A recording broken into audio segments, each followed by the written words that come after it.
Ya, perfecto. Súper.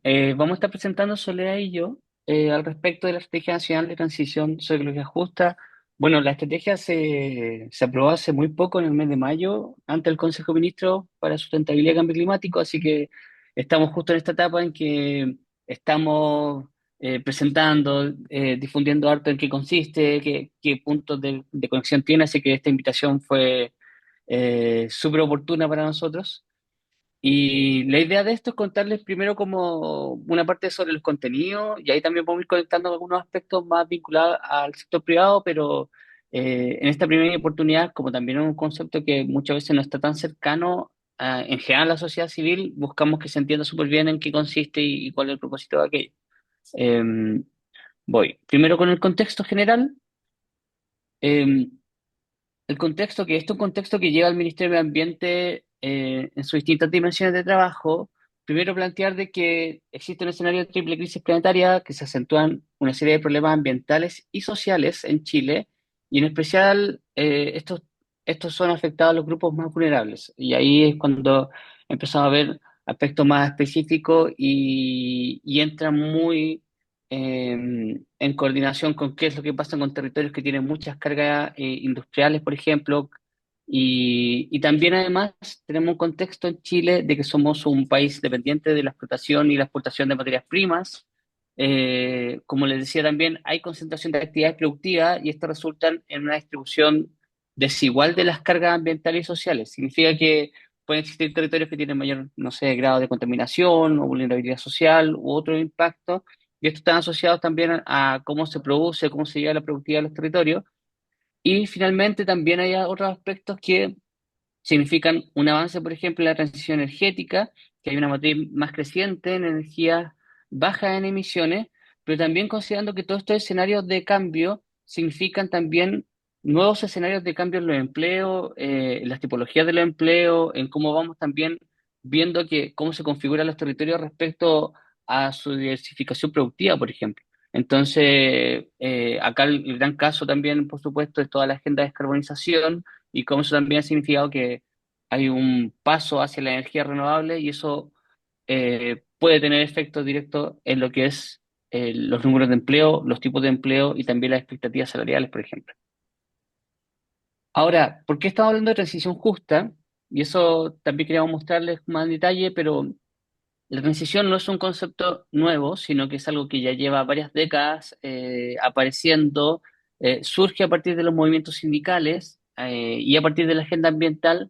Entonces, esto parte de Estados Unidos, tiene que ver con normas ambientales mucho más exigentes, porque han trabajado industriales que están afectos a temas de cohesión por temas de salud, y así fue avanzando en una evolución con respecto a un mejor escenario laboral, un mejor escenario también ambiental, y surgió también otros conceptos como empleos verdes, por ejemplo, y empezó a tener mayor cobertura a nivel de las conferencias globales asociadas a cambio climático, a trabajo decente y a medio ambiente. Y luego también se empezó a acercar mucho más a la literatura científica y académica, y empezamos a hablar de transición justa con mayor fuerza. Y luego ya en el 2010 en el acuerdo de Cancún se incorpora el concepto de transición. Entonces, claro, llevamos unos 15 años donde ya está mucho más formalizado, hay un preámbulo en el Acuerdo de París, la COP21, y luego en el 2015 también la OIT genera una publicación de directrices de políticas para una transición justa. Entonces, eso también marca un hito y también ya hay una documentación más clara de cómo ir avanzando en este tema. Y así se sigue avanzando. Las cumbres de cambio climático tienen un programa específico de transición justa que hasta la fecha se está negociando y es parte de las negociaciones que se vienen hacia la COP30. Y en específico, llegamos hasta al 2022, donde siguen sucediendo cosas, y también el 2022, y bueno, de antes también en Chile se ha ido abordando transición justa, que es lo que les estoy mostrando ahora, que básicamente está en la línea de trabajo que ha existido en el país, incorporando algunos elementos que no necesariamente fueron mencionados en sus inicios como transición justa, como son las agendas de los consejos de recuperación ambiental y social y también los planes de recuperación ambiental y social, que son programas específicos que ocurrieron y que están ocurriendo en Huasco, Quintero Puchuncaví y también Coronel, que eran lugares donde habían centrales térmicas a carbón, o que aún pueden existir. Entonces, parte de la agenda de descarbonización.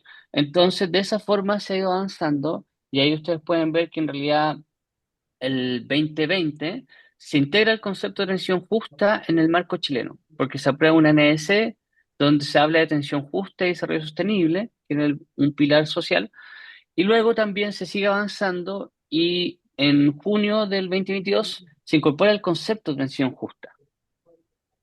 Y con eso de transición sociología justa. Y con eso también se busca entregar una nueva dimensión y también ahí les voy a explicar por qué estamos hablando de transición sociología justa como elemento fundamental. Pero de esa forma seguimos avanzando y estamos llegando a hoy con el documento aprobado, que acá, bueno, la línea de tiempo llega hasta enero, pero ya en mayo tenemos el documento aprobado de estrategia y esperamos ya en el mes de agosto hacer el lanzamiento.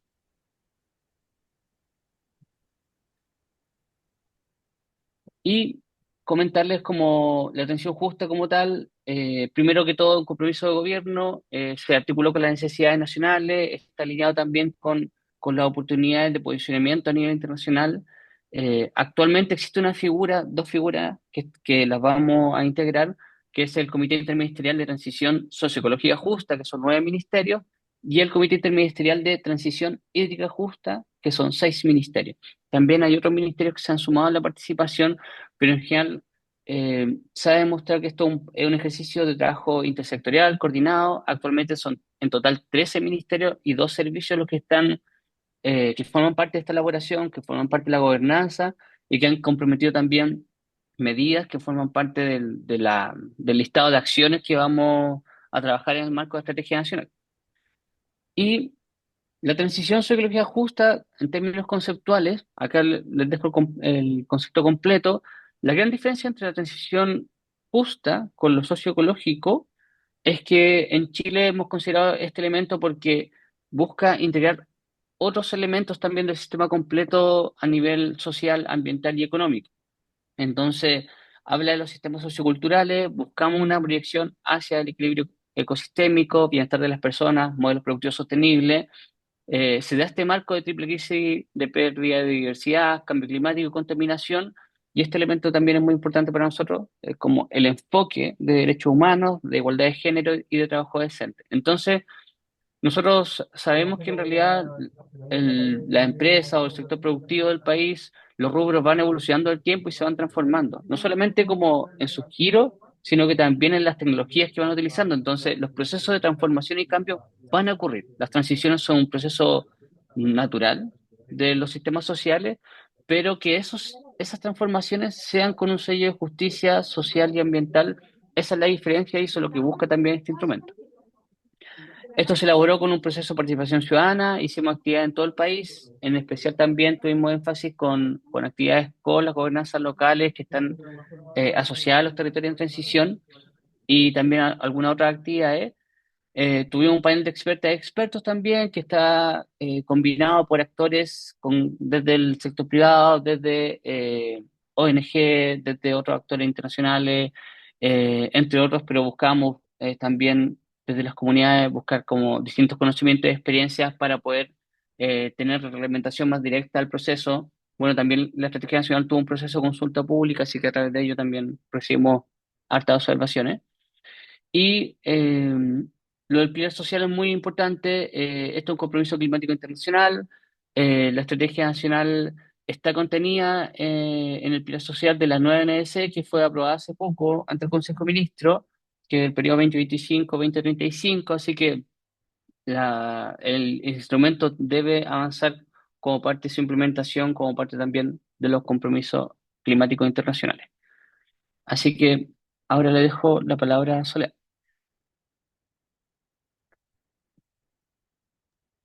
Gracias, Claudio. Pasemos a la siguiente lámina. Eh, bueno, acá comenzamos ya a presentarles digamos, los contenidos de la Estrategia Nacional de Transición Socioecológica Justa.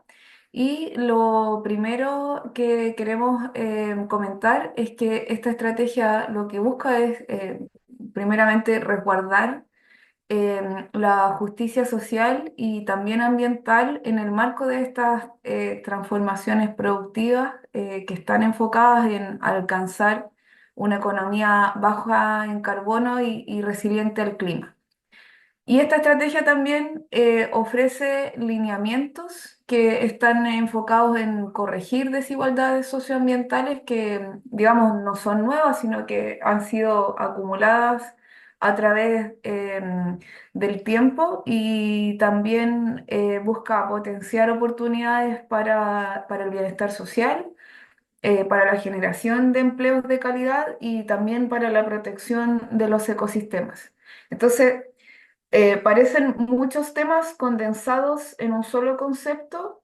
El punto es que estos territorios en los que está enfocada la estrategia tienen problemas multidimensionales, por lo tanto, lo que se buscó fue generar un enfoque que nos permitiese abordar con una mirada más global estas situaciones conflictivas desde el punto de vista socioambiental, específicamente en lo que tiene relación con el deterioro de ciertos parámetros y bueno, también entenderlos como estas transformaciones como oportunidades.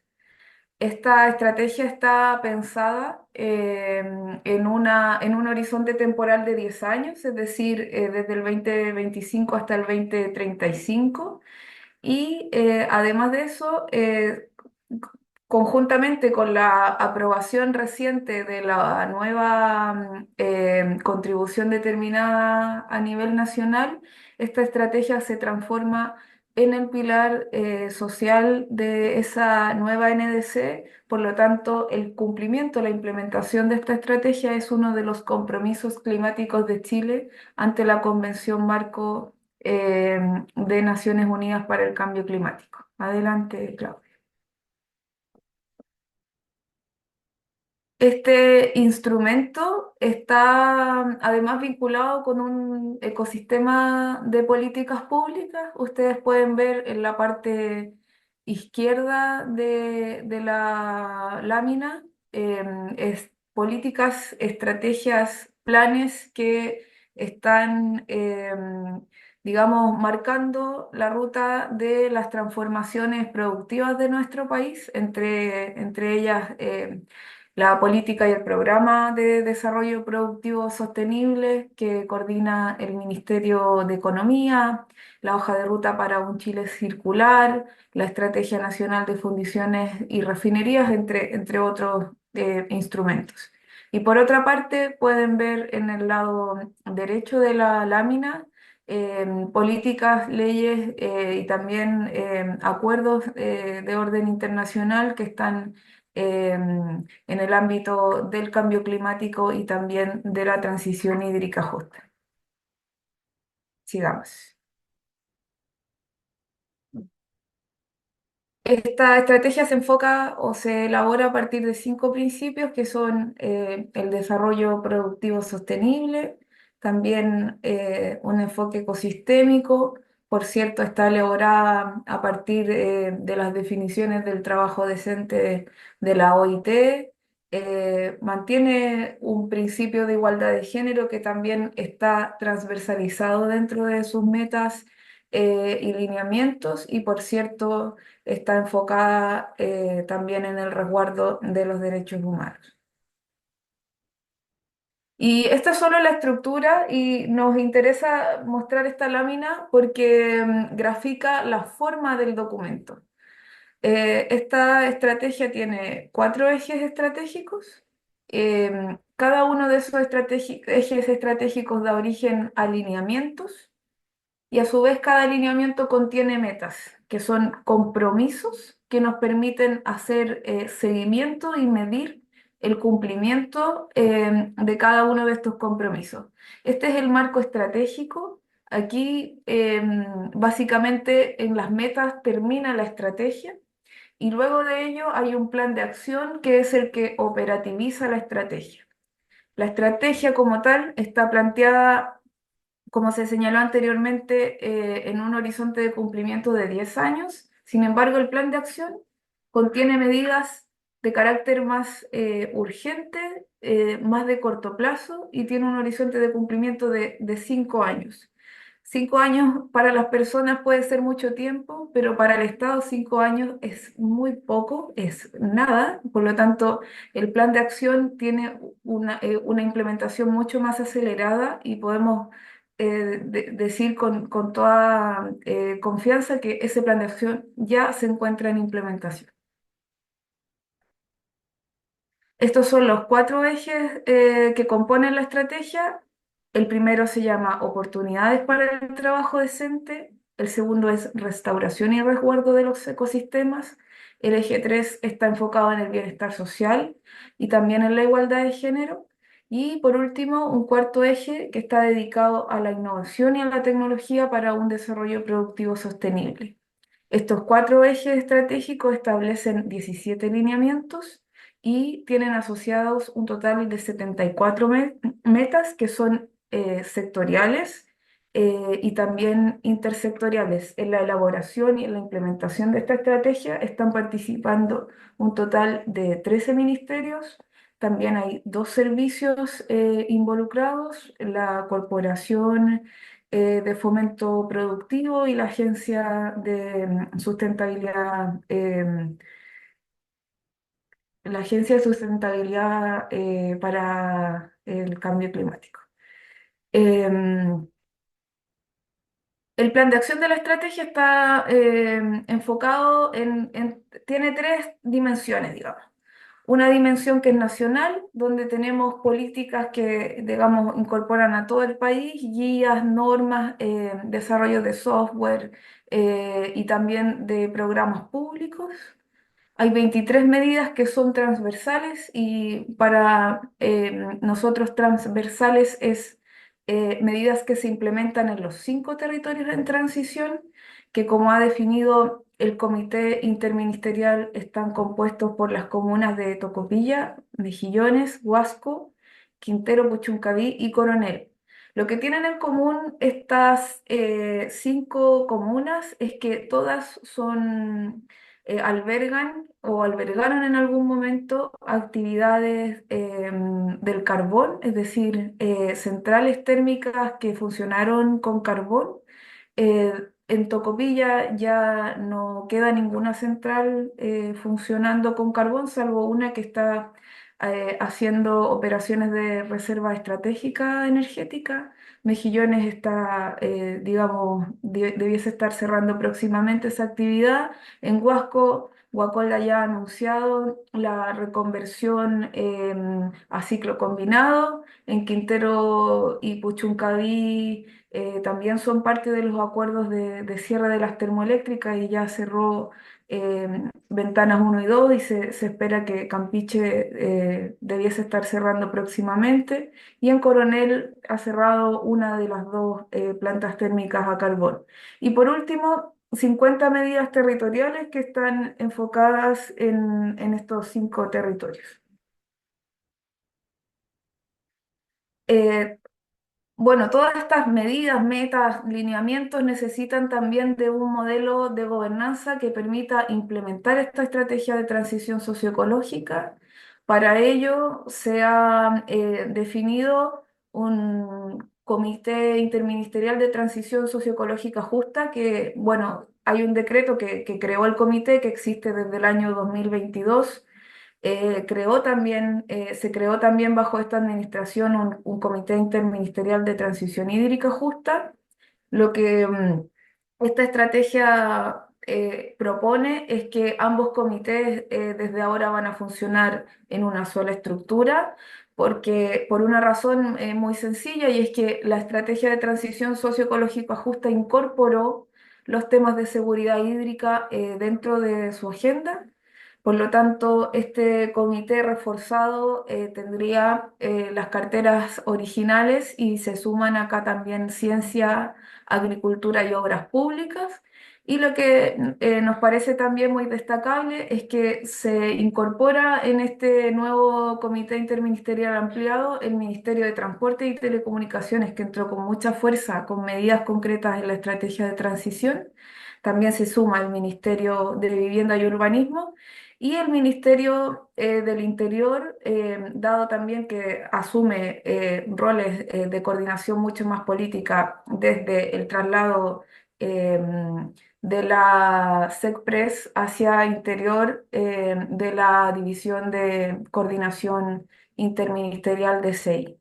Hay una gobernanza de nivel regional, que es una coordinación muy técnica y ejecutiva, y las gobernanzas locales que están ahora en distintos puntos. Nosotros tenemos ya de larga data la instalación de los consejos de recuperación ambiental y social, y ahora en desarrollo de su instalación el Consejo de Transición Socioecológica Justa de Tocopilla, y en diseño el Consejo de Transición Socioecológica Justa de Mejillones. Además de esto, acompañará el proceso un consejo consultivo nacional, donde participarán distintos miembros de la sociedad civil, del mundo sindical, de la academia y, por cierto, también de los territorios. Eh, Fuentes de financiamiento, lo que esta estrategia realizó es una identificación de las posibles fuentes de financiamiento. Actualmente, la mayor parte de los compromisos de la estrategia provienen de la ley de presupuestos del sector público. Lo que se realizó fue una priorización de programas y proyectos en los territorios en transición, pero sabemos que eso no es suficiente y se busca, digamos, dar implementación y continuidad a las materias de la transición socioecológica a través de otras figuras que son fuentes mixtas, que pueden ser fuentes privadas y, por cierto, también apalancamiento de recursos desde fondos de cooperación internacional y otros. Y respecto a las oportunidades que abre esta estrategia de transición socioecológica, vemos que las oportunidades rondan en varias esferas. Primero, a nivel del posicionamiento público de la transición socioecológica, Chile es un ejemplo que es bastante novedoso en cómo se ha trabajado la transición a nivel internacional. Nosotros hace muy poquito estuvimos en una misión de colaboración en España, recorrimos regiones que vivieron procesos de descarbonización hace décadas, y entendemos que lo interesante de este ejemplo del caso chileno está en que abordó la transición desde una mirada que es más bien integrativa, que toma temas ecosistémicos, que toma temas productivos y que también toma variables que son más bien sociales, ligados a temas de bienestar. Por otra parte, el despliegue territorial de esta estrategia está pensada en estos 5 territorios en transición, eh, y por lo tanto debe además implementarse no solo en la esfera nacional, que son estas medidas más bien de orden de políticas, normas y leyes, sino que también necesita una implementación de mirada local.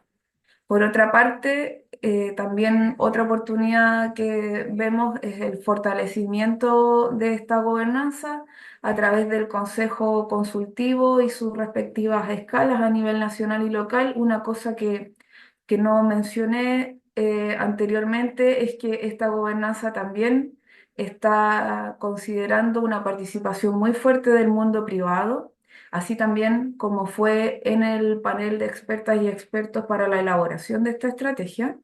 Y por otra parte, el fortalecimiento de alianzas para la implementación y el financiamiento de las medidas contenidas en la estrategia.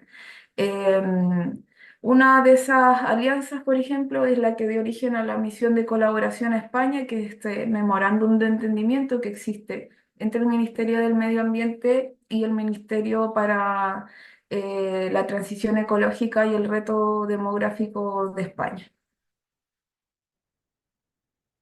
Esta estrategia además contempla en acciones muy concretas la instalación de mesas de diálogo social tripartito. Esas mesas serán convocadas por el Ministerio del Trabajo y están principalmente enfocadas en el tratamiento o la gestión de los puestos de trabajo que puedan perderse eventualmente en los procesos de transformaciones productivas. em, y también en la gestión de la reconversión productiva a nivel territorial, es decir, de la generación de oportunidades a nivel territorial en función de nuevas, digamos, de nuevas opciones de negocio. Por otra parte, también la NDC nos linkea con los planes locales de cambio climático y es una dimensión que no está cubierta aún, y es la información de base respecto a las afectaciones que el cambio climático podría generar sobre el empleo y no solo sobre el empleo, sino que también sobre las actividades económicas. Y eso lo hemos instalado a partir de la elaboración de esta estrategia. O sea, es decir, es muy importante para el sector público conocer cómo el cambio climático va a afectar al empleo y a la producción, porque eso está ocurriendo, digamos, y son materias también que están muy estrictamente relacionadas con transición socioecológica. En materia de capacidades, esta estrategia también contiene medidas concretas para la capacitación y la certificación laboral. Y ahí también creemos que hay una oportunidad de articulación y de coordinación con el sector productivo local en los distintos territorios en transición. Por otra parte, están también las oportunidades en transición socioecológica a partir de los consejos regionales de Corfo y de los fondos concursables que van a considerar también materias de transición socioecológica. Y por otra parte, las convocatorias de fondos concursables para un tema que es muy sensible en los territorios en transición y que es darle nueva vida, nuevo uso o bien reubicación y contención a los pasivos ambientales industriales.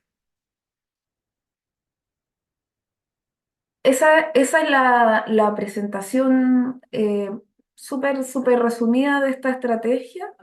Eh, y podríamos entonces pasar a algunas consultas y comentarios. Muchas gracias, Soledad y Claudio, por la presentación. Yo solo tengo una consulta antes de pasar a Cristóbal y después podemos pasar a las preguntas del público, de las empresas B. También como las específicamente, ¿qué repercusiones también tiene si nos puede dar como algunos ejemplos de las medidas que están dentro de la estrategia que afectan también a las mismas empresas? ¿Y qué oportunidades habría para las empresas B, por ejemplo, que son empresas dedicadas específicamente a la sostenibilidad, a la gestión de los impactos en el medio ambiente y las personas? ¿Y cómo es esa relación también entre la estrategia y las mismas empresas? Sí, esa pregunta es súper sensible y me parece que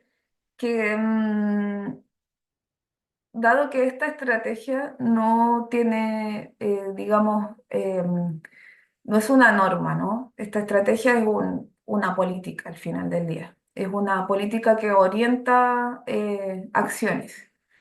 Por lo tanto, esta estrategia no limita, no perjudica ni genera ninguna restricción a la inversión ni al sector privado de ninguna especie, ¿no? Este instrumento lo que hace es generar un paquete de medidas que nos permiten implementar ciertas acciones. Ahora, em, como esta estrategia no está enfocada en generar limitaciones, más bien lo que contiene son oportunidades, ¿no? Respecto a las medidas concretas que podrían estar asociadas a iniciativas privadas y a oportunidades de negocio, tenemos, por ejemplo, muy concreto, en Huasco, concursos que están, digamos, vienen desde el Ministerio de Agricultura y son concursos para la eficiencia hídrica en iniciativas agrícolas para financiar, digamos, eficiencia hídrica en el mundo agrícola. Eh, También me parece que hay oportunidades que pueden ser bien aprovechadas en materia del financiamiento de capacitación, ¿sí? Y también del financiamiento de certificación por parte de Sense, que podría estar perfectamente enfocado y queremos que esté enfocado también en materia de sostenibilidad ambiental, ¿no? Y otro conjunto de elementos que tienen que ver con la seguridad hídrica, ¿no? También eso pensamos que desde el Ministerio de Obras Públicas también puede generar opciones que puedan ser atractivas desde la implementación del Plan Nacional de Recursos Hídricos. Eso como solamente ejemplos muy puntuales.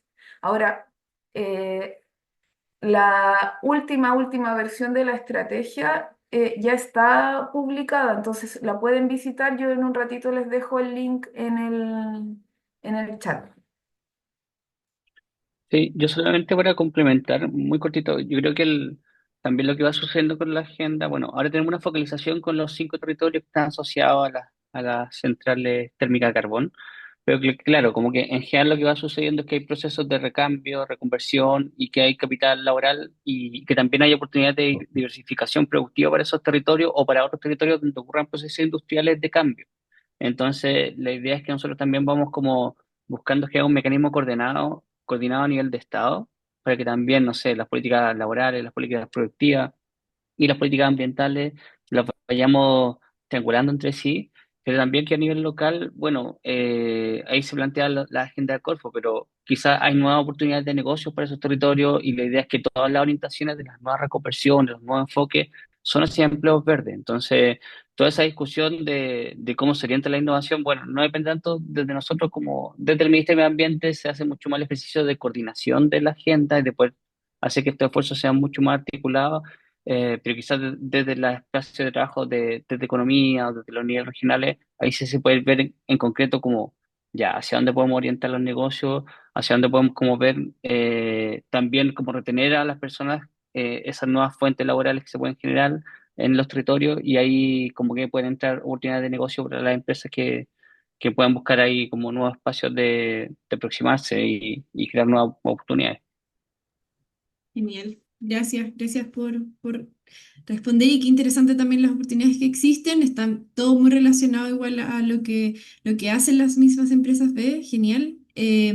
Ahora vamos a ir con Cristóbal y luego vamos con las preguntas de los participantes. Así que dale Cristóbal nomás y gracias Claudio y Soledad por su presentación.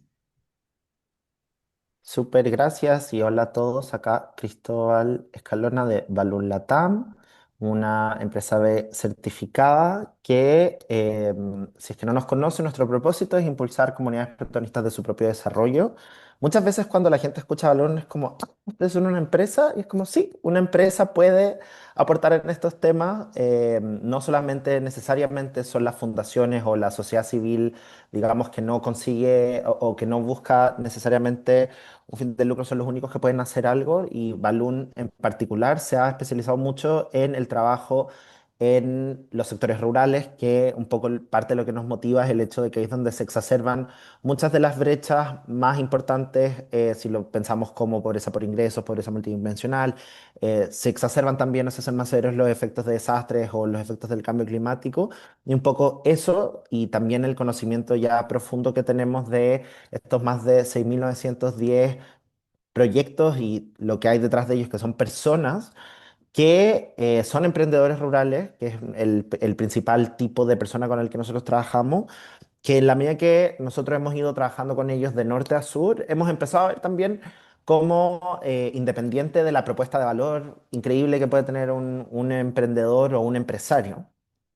em, pasan cosas. Y hoy día no necesariamente estamos preparados ni como personas, ni como negocios, ni como regiones, comunas, etcétera, para enfrentar todos los efectos que esta complejidad, estas múltiples crisis nos están trayendo. Y yo no diría en ningún caso que Balloon tiene resuelto el cómo contribuir del todo a esta estrategia, considerando que la estrategia también es relativamente nueva. Y qué bueno que estemos teniendo estas instancias. Y por cierto, gracias ahí a todos los colegas de Sistema B por invitarnos y también a los colegas que acaban de presentar por hacer la pega de generar una estrategia, que ya es un tremendo paso. Considerando eso, nosotros no es que hemos orientado nuestro quehacer específicamente a, boom, quiero cumplir con esta métrica o ir hacia este eje. Pero también creo que algo que caracteriza a las empresas B es justamente el hecho de que lo estamos haciendo de una forma distinta, el negocio que sea que tengamos. Y nosotros hoy día, un poco cuando tomamos esta invitación de presentar qué hemos hecho nosotros, nos dimos cuenta que también hemos hecho varias cosas que de formas distintas apuntan a una transición socioecológica justa. Quizás no estamos trabajando, por ejemplo, exactamente en estas comunas priorizadas que nos mostraban Claudio y Soledad, pero que demuestran cómo desde distintas formas, sea implementando como un proveedor, como un aliado o como un articulador, podemos tender a generar este cambio. Porque también la situación que hoy día está pasando en estas cinco comunas prioritarias, en el futuro va a pasar en otros lugares también. Y quizás incluso si ustedes, digamos, emprendedores B, no están ahí, probablemente van a empezar a ver o ya han visto algunos de estos desafíos en sus territorios o en sus áreas de influencia. Entonces hoy día les voy a contar de tres formas en las que creemos que Balloon ha aportado y va a seguir aportando en contribuir a esta transición. Primero, desde lo que es quizás más cercano, que son nuestros negocios rurales. Y acá los quiero llevar a una isla que quizás no conocen, quizás alguno acá ha tenido la oportunidad de conocerla, que queda en la región de Aysén, que es la isla que se llama Raúl Marín Balmaceda. Raúl Marín Balmaceda es muy pequeño. Acá no tengo los resultados del censo más reciente, pero el 2017 la estimación era que vivían 239 personas, o sea, muy, muy, muy, muy chiquitito. Pero es una isla que tiene algunas características bastante interesantes, entre ellas el hecho de que tiene una actividad pesquera importante, pesca artesanal y de pequeña escala. Tiene un recurso marino muy interesante que es el puye, que recientemente tuvo su pesquería aprobada, pero que también tiene desafíos que en esta escala pequeña eh, amenazan por un lado a la comunidad y amenazan además a un área protegida, un área marina protegida. Raúl Marín Balmaceda es uno de los pocos lugares en Chile que en el fondo es una isla rodeada por una tremenda área marina protegida y que además fue un área marina protegida que la misma comunidad trabajó porque existiera, que es el área marina protegida Pitipalena Ñihue. Se logró. Bien, logro. Estamos protegiendo el maritorio. Pero ¿qué pasa en la realidad? Y como pasa muchas veces en leyes o en políticas, que se logra hacer ese tremendo esfuerzo, pero después siempre hay prioridades que compiten y por lo tanto no necesariamente están los recursos para lograr su protección o su manejo efectivo. Y efectivamente ese manejo efectivo, así como la gestión de residuos, esta es una isla muy, muy chica que no tiene sistemas de gestión de residuos y que además tiene una carencia importante de disponibilidad y permanencia de servicios básicos, configura un panorama bien complejo, muchas crisis, múltiples crisis, digamos, si uno quisiera decirlo de otra forma, para estos 239 habitantes que están haciendo patria en la región de Aysén. Hay múltiples formas en las que uno podría abordar el cómo trabajar estos desafíos, pero en particular la que nosotros empezamos a hacer a partir del diseño de una teoría de cambio junto a WWF, que fue el socio con el que nosotros estuvimos trabajando durante el año pasado para hacer esto realidad, fue el pensar en cómo podemos vincular a los pequeños emprendimientos, las pequeñas empresas, a ser guardianes de su territorio de forma muy concreta, sabiendo que son ellos mismos los que quizás no solo ven los efectos, sino que también de alguna forma tienen alguna responsabilidad sobre su territorio. Y después de un proceso participativo, hablando con las personas, visitando, hablando con los pescadores, los sindicatos, las mujeres tejedoras, artesanas que están agrupadas y formalizadas para hacer su negocio, empezamos un proceso de entender, bueno, ¿y qué pasa con tu negocio? ¿Cómo funciona tu negocio? ¿Cuál es el proceso de tu negocio? ¿Y qué puedes identificar? ¿Cuáles son los puntos de acupuntura para hacer una conversión de tus prácticas, que algunas son muy domésticas y muy triviales, pero que pueden ser un habilitador o un detractor para el manejo sostenible finalmente del territorio, en este caso el área marina protegida. Y esto incluyó también el de repente irnos a factores más blandos. Muchas veces este tipo de trabajos es muy técnico, es muy de ciencia, es muy duro, que es muy importante porque necesitamos una base sólida. Pero también hay que saber convencer a las personas y nosotros dentro de este proceso lo que hicimos fue identificar algunos valores, generamos una narrativa asociada a cómo estos promotores pueden hacerse cargo y generamos, voy a pasar aquí rápidamente, una marca. Una marca que cómo se encarna es a través del cumplimiento y la incorporación de ciertas prácticas. Acá pueden ver a todos los ecoguardianes que estuvimos ahí trabajando con durante el año pasado junto a WWF y son prácticas que son muy em, sencillas y pragmáticas en el sentido de que piensen que muchos de estos emprendedores con los que nosotros trabajamos o microempresarios están recién formalizándose, son negocios que quizás tienen, con suerte, una persona más dentro de la empresa, o sea, están en una etapa bastante preliminar, pero sin embargo están incorporando prácticas asociadas a la economía circular, el compostaje, el conocimiento del territorio como parte de su negocio. Lo están incorporando no como un branding o no como una cosa accesoria, sino que como parte de su propuesta de valor o su proceso productivo.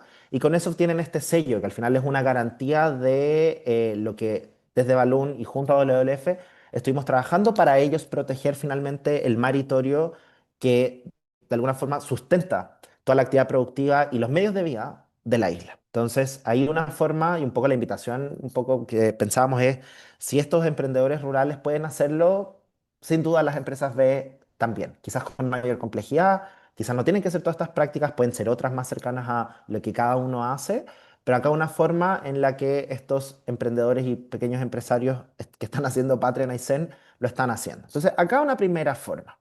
Segunda forma. A propósito también de los efectos del cambio climático, lo que está pasando con estos nuevos desastres que estamos teniendo, nuevas emergencias a las que nos estamos enfrentando que quizás no advertimos y que no se daban antes tampoco. Desde Balloon desarrollamos un programa que se llama Redes Resilientes, que a partir de estos pilares de inteligencia territorial, formación de microempresarios y stakeholders y la implementación de iniciativas locales, busca construir y preparar mejor a comunidades rurales expuestas a todos estos efectos a lo largo de todo Chile. Algo importante, y también cuando hablamos de empresas, quizás uno habla en un lenguaje empresarial, uno habla de un balance positivo, de utilidades, uno habla de activos. Y algo que creo que puede ser súper importante también para las empresas es pensar en cómo adherir a esta estrategia, adherir a principios socioecológicos es una ventaja competitiva y que puede llevar a la generación de activos. Nosotros, por ejemplo, con este programa estamos generando 4 activos redes, en un primer lugar, proyectos que pueden ser valorizados económicamente como inversiones sociales asociadas a la construcción de resiliencia, geodatos, eso es inteligencia, es información con la que uno puede tomar decisiones de por qué hago o no hago esta inversión en tal o cual lugar, y también datos más cuantitativos asociados a qué tan preparado o no está una comuna. Una comuna en riesgo probablemente no es buen negocio. Pero no porque sea hoy día un riesgo significa que lo va a ser siempre, porque uno puede disminuir el riesgo. Y cuando hablamos de riesgo, un poco el desafío que nosotros empezamos a ver a lo largo de Chile es que no encontrábamos como una línea base homogénea para ver cómo facilitar la toma de decisión a los distintos actores.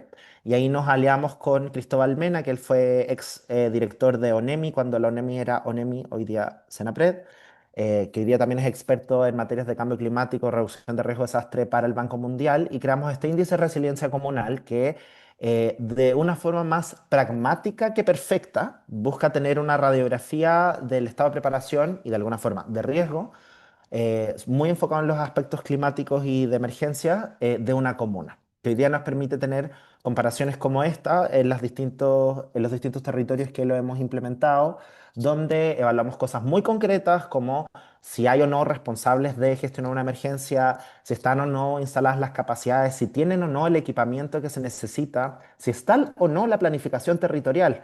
Antes en la presentación de Claudio y Soledad, por ejemplo, se hablaban de los planes de acción de cambio climático, que son un instrumento muy importante y en el que Chile, por cierto, está muy atrasado, pero que vamos caminando hacia que todo Chile lo tenga. Pero no es el único instrumento de planificación territorial. Están los planes de reducción de riesgo de desastre, está el Pladeco, por ejemplo, que es un instrumento súper basal en todas las comunas que tiene que conversar la planificación territorial. Pero como está pasando a destiempo, a veces es un desafío y eso es parte de lo que nosotros evaluamos y que es nuestro primer paso para luego invitar a las personas a generar inteligencia territorial.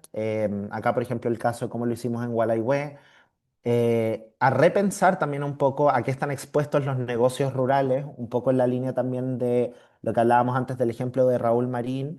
Acá un ejemplo de lo que estuvimos haciendo, por ejemplo, en algunas comunas en Paihuano, trabajando con empresarios locales y preguntándoles, bueno, ¿tú sabes a qué estás expuesto? ¿Tienes alguna medida puesta en tu negocio? Si es que sí, ¿cuál?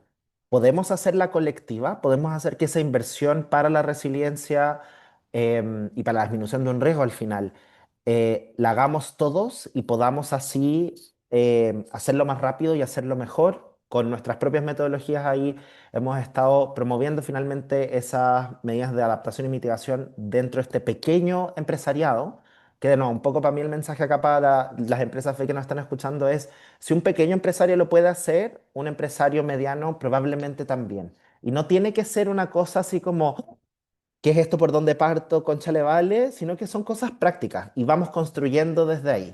Y así es como lo hemos hecho con todas estas personas que después comunitariamente también empezamos a idear soluciones a partir de ciertos desafíos con prototipos de muy alto nivel que después se pueden transformar en un proyecto mucho más sofisticado como estos que les estoy mostrando. Y esto también lo quería mostrar porque de repente, estoy inventando, una imprenta. Podría decir, bueno, yo ya estoy, no sé, compensando, planto árboles, mido mi huella. ¿Qué más hago? Bueno, podrían ser proveedores de este tipo de soluciones que construyen resiliencia no solamente ambiental, sino económica o social. Cuando hablamos de resiliencia, por ejemplo, ¿estamos pensando en la salud mental? Eso es un aspecto de la resiliencia en su despliegue territorial que, por ejemplo, acá empiezan a aparecer algunas ideas como este proyecto Buenos Vecinos, que nosotros esto lo estuvimos trabajando con la Escuela de Diseño de la Católica, donde aparece este como kit, que perfectamente una imprenta podría ser un proveedor para. Entonces lo están haciendo ambientalmente, responsablemente, con un fin social y haciendo su negocio, que es imprimir. Bacán. Cumplimos tres checks para demostrar cómo, en lo concreto, una imprenta, por ejemplo, puede ser un proveedor clave para la transición socioecológica justa. Y la última, pasamos en el fondo a lo más micro, los negocios rurales, la preparación de una comunidad en su totalidad y la unión de voluntades en torno a desafíos relevantes. Claudio y Soledad, de hecho, mencionaron explícitamente los desafíos asociados a la crisis hídrica, que fue justamente la temática que convocó a más de 1.500 personas en su totalidad en el Encuentro Nacional de Vinculación Social que realizó Balún a principio de año junto a la Corporación 3xI en Coquimbo, que por cierto también es una región frontera y un poco esta barrera que hoy día tenemos ante el avance de la desertificación, donde la crisis hídrica está en el corazón del territorio, literalmente. ¿Por qué la unión de voluntades es importante desde nuestra perspectiva? O la confluencia, que fue un poco el llamado que nosotros hicimos y que logró reunir a personas de todo Chile, hablando de esto, justamente también por este pilar que mencionaban Claudio y Soledad de la comunicación en torno a estas temáticas. Si no hablamos de ello, no lo pensamos, si no lo pensamos, no lo abordamos. Partir por generar un acuerdo de que tenemos una crisis en torno a esto es relevante y creo que hemos avanzado hacia esto, tanto desde el sector público, desde el sector privado, desde la sociedad civil y todos juntos en instancias como el ENVIS, donde en 3 días, tanto desde una perspectiva más académica, desde el encuentro y desde una acción pragmática, buscamos contribuir a la resiliencia y la transición justa con especial énfasis en la crisis hídrica. Tuvimos y pudimos contar ahí con expertos de distintos lugares, de distintos sectores, hablando de la relevancia de la crisis hídrica y la relevancia finalmente de hacer algo al respecto, de hacer acciones concretas, no quedarnos solo con una promesa o con un certificado, sino con la acción. Y muchos actores que ustedes pueden ver acá son del sector privado, son grandes actores incluso del sector privado que están empezando a invertir, están empezando a incorporar esto, están permitiendo que sus colaboradores también se hagan parte. Y esa es otra forma en la que una empresa o el sector privado puede hacer un cambio. Es desde adentro hacia afuera, digamos, y desde el negocio, pero también del cómo hacemos el negocio.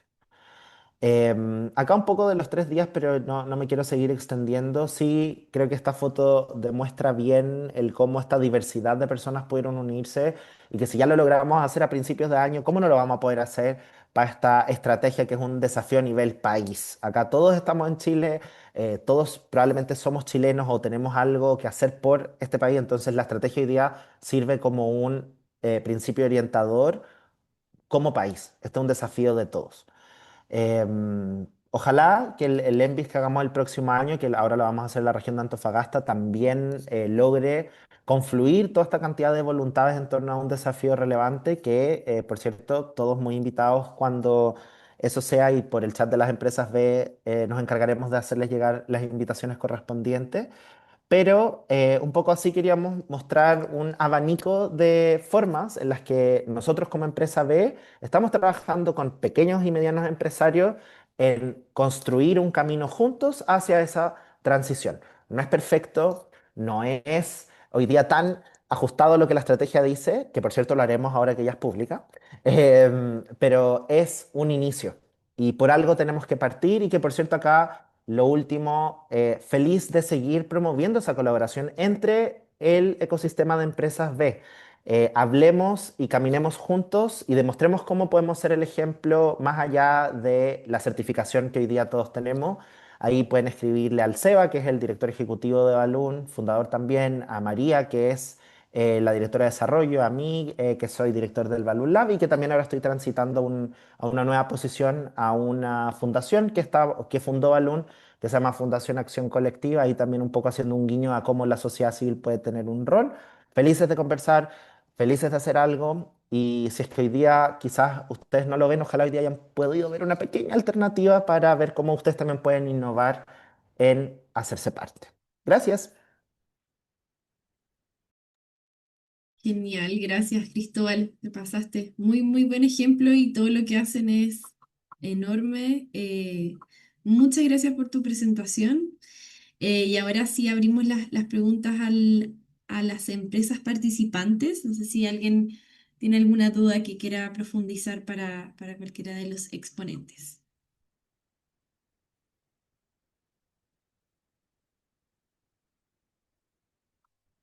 Hay una pregunta en el chat, Sí, Andrea. sí, de Paula Martínez de Balún Latán Coquimbo. ¿Cómo podemos avanzar hacia ser considerados como parte de los consejos consultivos regionales? Regionales para acelerar. Claudio.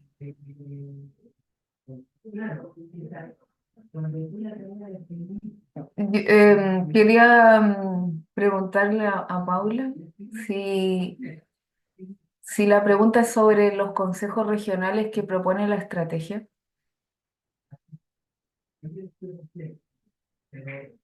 Hola, buen día. Disculpen que no prenda la cámara, que la tengo mala. Buen día. Sí, Soledad, muchas gracias. Encantada de saludarles. Sí, justamente es cómo podemos ser considerables las empresas B regionales dentro de estos consejos consultivos que considera la estrategia, dado lo que mostró recién Cristóbal, ¿no? Que nosotros tenemos un enfoque para poder trabajar hacia esta transición y estaríamos encantados de poder colaborar en esa instancia regional. Gracias, Paula, por la precisión. Em, la gobernanza de la estrategia tiene, como les comentábamos, tiene tres niveles y un consejo consultivo nacional. El consejo a nivel local está integrado y a nivel local quiero decir escala comuna, está integrado por organizaciones de la sociedad civil en forma proporcional, ¿no? En forma proporcional por la sociedad civil, también por el sector privado y también por organismos públicos.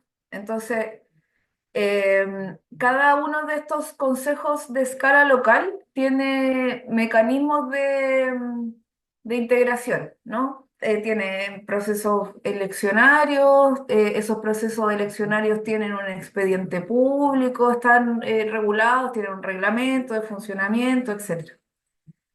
Y están, como les comentábamos, en como en distintas escalas de implementación. Hay algunos que funcionan hace 10 años y hay otros que están próximos a constituirse, ¿no? Actualmente ya existen gobernanzas que fueron renovadas muy recientemente en las comunas de Quintero Puchuncaví y también en la comuna de Coronel.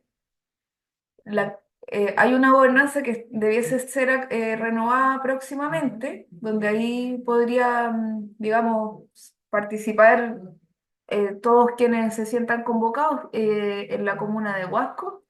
Y también va a pasar lo mismo en Mejillones y en Tocopilla durante este año, ¿sí? Por otra parte, existe un nivel regional de esa gobernanza, que es un nivel muy ligero como de coordinación de instituciones públicas y esa no necesariamente es una instancia participativa, es una instancia muy técnica que probablemente nos sirva como para movilizar todas las acciones a nivel local y nacional, ¿no? Como que articula nomás. Y por otra parte está el consejo consultivo donde nosotros esperamos que sea muy atractivo para el sector privado participar. Y ese consejo consultivo lo que va a cumplir es un rol de acompañamiento a la implementación de la estrategia a nivel nacional, porque no solo, digamos, no va a estar enfocado en los problemas territoriales locales, sino que va a estar enfocado en el seguimiento de la estrategia a nivel nacional. Y el reglamento de funcionamiento de ese consejo consultivo lo estamos elaborando ahora. Por lo tanto, ahora hay que definir cuántos cupos, quiénes son, cómo se constituye, cuántas personas de la gobernanza, cuántas personas de la academia, cuántas personas del mundo pyme, etcétera. Y además, hay otras expresiones de participación dentro de la estrategia nacional y una de esas que creo que es relevante son las mesas de diálogo. Y esas mesas de diálogo son parte de una iniciativa del Ministerio del Trabajo, ¿ya? Esas mesas de diálogo van a estar enfocadas en la reconversión laboral y en las nuevas iniciativas para, digamos, reubicar o reconvertir a las y los trabajadores que puedan ser afectados eventualmente en su fuente de empleo a partir de estos procesos de cierre de industria, de reconversión de industria, que por cierto no son cierres de industria que esté definiendo la estrategia, sino que son cierres que fueron acordados voluntariamente entre el 2018 y el 2019, ¿sí? Voluntariamente por las empresas generadoras de energía eléctrica. Ese es un poco, a grandes rasgos, cómo debiesen funcionar esta gobernanza. Creo que la figura que puede ser más transversal es este consejo consultivo y también las mesas de diálogo que son espacios, digamos, que pueden ser atractivos para, me imagino, para las empresas que ustedes representan. Gracias. Gracias, Soledad. Gracias, Paula, por la pregunta. Bueno, ¿alguien más tiene alguna duda? Tenemos todavía unos minutitos.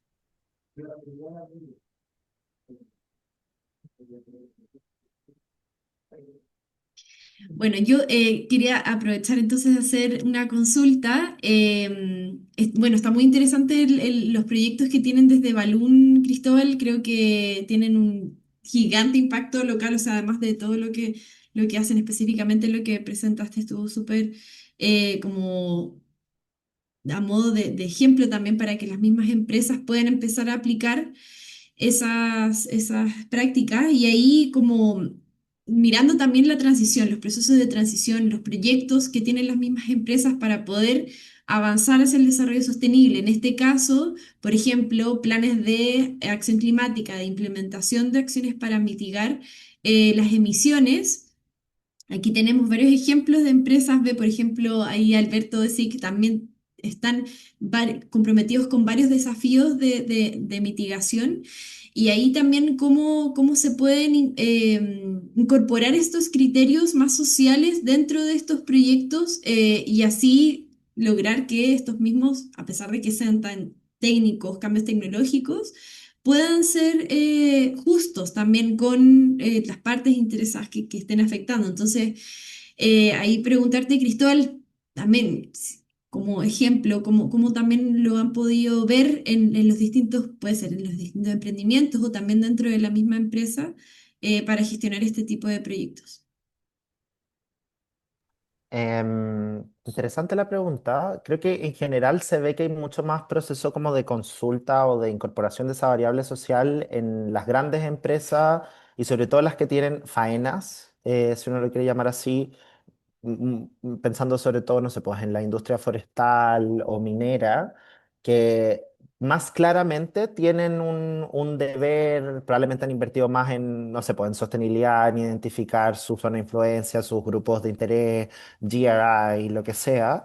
Pero muchas veces haciéndolo también un poco movidos por un interés súper legítimo que es de finalmente tener ciertas certificaciones, más no necesariamente hay tantos mecanismos accesibles o yo creo como conocidos de cómo se pueden hacer ese tipo de acciones sin tener que invertir una millonada que hoy día nadie tiene en una consultora que haga eso. Y ahí es donde creo que también el poder como tomar un poquito como ese, em, no me viene como decirlo en español, ahora, como un step back, como ir un poquito más atrás y tratar de identificar aliados, sea un Balloon o sean otros, o incluso las mismas personas dentro de las distintas empresas que puedan empezar a incorporar esas variables, pero viéndolo también, no necesariamente como una acción que estoy haciendo como por una obligación, sino yo creo como por un compromiso y cómo encontrar otras formas de seguir encarnando lo que motivó que alguien algún día, en el caso de las empresas B, quisiera ser empresa B. Y algo que creo que también es súper interesante es que hay hartas empresas B que, por ejemplo, son consultoras de sostenibilidad que ayudan a otros a ir por ese camino. Y como creo que también hay un trabajo aún por hacer en hacer que ese tipo de empresas B en particular puedan tener más prevalencia, yo creo, con el sector privado mediano. Ahí hay como un océano azul que no soy tan grande, no tengo una quizá una responsabilidad tan enorme como lo puede tener, no sé, una forestal, pero igual puedo hacer algo y eso parte por también como cuestionarme qué puedo hacer y qué debo hacer considerando no solo esta estrategia, sino también el compromiso que yo tomé por ser una empresaria. Entonces creo que allí hay algo y creo que varios acá ya conocen a cuáles son esas empresas B que un poco cumplen ese rol. Pero creo que ahí se podría hacer algo. Y por último, si es que uno no tiene necesariamente como la plata o no sé, creo que aparte también de repente uno se asusta porque es algo demasiado grande, pero es empezar a ver qué han hecho otros. Como que, de no, es quizás un proceso más iterativo y de pequeños prototipos a una certificación ISO, por, por decir algo. Y de ahí uno puede aprender y ojalá verlo como una ventaja, no como esa, no en el espíritu de la obligación, sino como una ventaja. Nosotros con las empresas que hemos trabajado más haciendo ese tipo de procesos, creo que ha sido un poco de esa forma, también porque muchas veces las empresas más grandes no solamente ya tienen un consultor que les hizo eso, sino que tienen un equipo de relacionamiento comunitario que un poco se hace cargo de incorporar las variables sociales en esos procesos más o menos controversiales. Pero eso no significa que no haya espacio para el pequeño o mediano empresariado a hacer algo. Dale, Claudia. Súper, gracias. Sí, o sea, yo conectado con lo que está planteando Cristóbal, ¿no? O sea, todo el escenario de la transición sociológica justa implica como varios esfuerzos que que por supuesto que el Estado no tiene la capacidad de cubrirlo, o que en realidad no necesariamente son como responsabilidades compartidas. La gran premisa cuando uno lee todo el documento es que los esfuerzos, por ejemplo, del capítulo financiero son esfuerzos mixtos, privados, internacionales, porque en realidad el costo de la transición es demasiado grande, es como el costo del cambio climático. Entonces, uno entiende que hay que cumplir roles activos desde las distintas partes y por supuesto que el Estado tiene que seguir robusteciendo, tiene que avanzar en buscar presupuesto, hay un montón de desafíos y gestiones, pero desde el nivel privado, eh, por un lado hay que ver cómo se conecta también proveer servicios a otras empresas, por ejemplo, la misma industria que está en los territorios en transición requieren asistencia, requieren nuevas tecnologías, hay muchos ejercicios que tienen que ver con innovación, de todo el tema de los pasivos ambientales, entonces tenemos pasivos mineros que se están reconvirtiendo, ahora se están pensando, por ejemplo, los escoriales se están buscando transformar en pavimentación, entonces hay innovación y tecnología ahí y eso por supuesto que son negocios también, y la idea es como buscar esos puntos de oportunidades y eso es parte también de lo que busca la estrategia y articular esos desafíos y bueno, también con quizás nuevas oportunidades más a nivel local de servicios, coberturas, turismo, hay como, o temas agrícolas, hay mucha diversidad, eso depende de cada territorio, pero también quizá ahí también preguntarle a Cristóbal cómo ve esas oportunidades directamente con estas grandes industrias que están en estos territorios más icónicos, cómo se conecta también o cómo también se puede aplicar este tipo de modelos para los territorios de transición que ya conocemos, quizá el caso más icónico de Quintero Puchuncaví puede ser como un buen referente que en general yo a nivel más personal considero que tiene, claro, una gran cantidad de desafíos, pero también importantes oportunidades, pensando que está muy cerca de Santiago, que igual tiene como atractivo logístico, paisajístico, productivo, territorial, los suelos son buenos, no sé, como tiene demasiados, pero y el tema es simplemente como el desarrollo industrial debe seguir, por supuesto, pero tenemos que hacerlo de manera coordinada y articulada y ahí los distintos niveles de empresa y la empresa a veces pueden cumplir un rol muy importante. Como medio respondiendo, ya que me dijiste así como preguntándole, se me vino a la cabeza de que quizás la Paula también, que está de público, pero quizás puede decir algo. Como que se me vino a la cabeza y no, creo que no hay nadie acá de Guayacán. Guayacán Cervecería, espero que todavía han tenido el placer de probar sus cervezas ahí en alguna instancia más leve. Pero empresa B, importante empresa B de Coquimbo, algunos representantes de Guayacán y Paula, ahí tú quizás me puedes complementar de algunas de estas empresas que son productoras como agronegocios grandes o medianos y grandes del Las sector Cuevas del justo Valle ahí, también, por ejemplo. eso, Cabas del Valle, eso era lo que estaba pensando. Han empezado a ver, por un lado, han abierto incendios en todo ese sector, pero también han visto como una degradación en general del entorno natural y social. Y están buscando hacer algo. De hecho, hace poco nos contactaron así como, oye, ¿qué hacemos? Y ahí la Paula ha estado viendo eso y justamente Claudio mencionó un poco el turismo. El turismo es una tremenda forma y es una excusa finalmente también para generar retornos económicos asociados a proteger o mantener algún patrimonio, digamos. Creo que ahí hay algo, pero esto, por ejemplo, la motivación de ellos ni siquiera parte por algo asociado a una estrategia o es un interés de la protección de su propio territorio. De repente el driver puede ser así de personal, pero está en nosotros el ver cómo inteligentemente vamos también vinculando esos intereses personales, amenazas para la viabilidad de un negocio y oportunidades o marcos como el que creo que nos establece la estrategia para hacer que pase.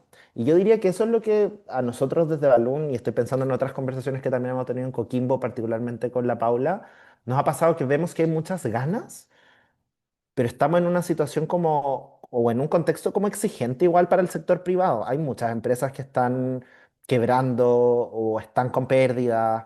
Está esta expectativa de que el sector privado se ponga con recursos, pero de repente no es tan fácil, sobre todo para aquellos que no son tan grandes. Entonces yo creo que ahí quizás lo que falta en general conocimiento, de hecho acá una persona que me gustaría que estuviera, me imagino que ahí quizás Soledad y Claudio la conocen, quizás puede ser para un siguiente webinar de Sistema B, es Amerindia, hoy no recuerdo su apellido, que está trabajando en el proyecto GEF de mecanismos financieros, porque creo que ahí hay como un vínculo que falta Porque las empresas tienen mucho capital disponible, sí, pero igual falta un poquito como ese vínculo o ese, voy a decir, incentivo. La estrategia es un marco. Las empresas se mueven por un incentivo financiero. Si conectamos todos esos intereses, hay algo. ¿Cuáles son las buenas noticias? Que Chile está avanzando en eso también. Pero un poco como decía Soledad, 5 años nos puede parecer mucho tiempo, pero para un país o el Estado no es tanto. ¿Cuándo vamos a poder ver cómo esos vínculos y esos avances que Chile está haciendo se concretan? Quizás no es mañana, pero yo creo que sí puede ser pasado mañana. Pero parte porque también nosotros sepamos qué mecanismos y qué incentivos hay para lograr eso. ¿Paula? Quería complementar que otro campo que yo creo que puede aportar a la consulta que hacías tú, Claudio, tiene que ver con cómo empezamos a incorporar en la práctica o incorporar en el campo o en el mar los desarrollos biotecnológicos. Todo lo que es la ciencia tecnología aplicada a la sobrevivencia o la transformación económica. Por ejemplo, en pesca artesanal se ven los miles, las cientos de toneladas de descarte de productos o cosas que no se usan y que pueden ser, por ejemplo, para fabricar alimentos de animales, biofertilizantes, reutilización también de residuos. Y yo creo que ahí hay un espacio muy interesante en el que grandes empresas podrían financiar la instalación de estas tecnologías ya desarrolladas. En las universidades hay un avance muy importante sobre todo en biotecnología, y que no se está aplicando a la recuperación de los campos o a la reconversión productiva. Entonces, yo creo que también ahí hay un espacio muy interesante que debería poder trabajarse. Súper. Gracias, Paulo, gracias, o sea, Paula, perdón. Gracias, Paula, gracias, Cristóbal, Claudio, Soledad y a todos los participantes por estar aquí hoy día. Estuvo muy interesante la conversación y las presentaciones. Estamos pasados en el tiempo, pero no quería cortar nada ahí. Fue súper, súper enriquecedor también escucharlos directamente que personas que están trabajando en transición socioecológica justa y solo ahí recordarles que la transición justa es parte de los nuevos estándares de las empresas B. Las empresas medianas, grandes y extra, extra grandes van a tener que tener planes de transición justa, van a tener que demostrar avances también de cómo están integrando sus comunidades. Así que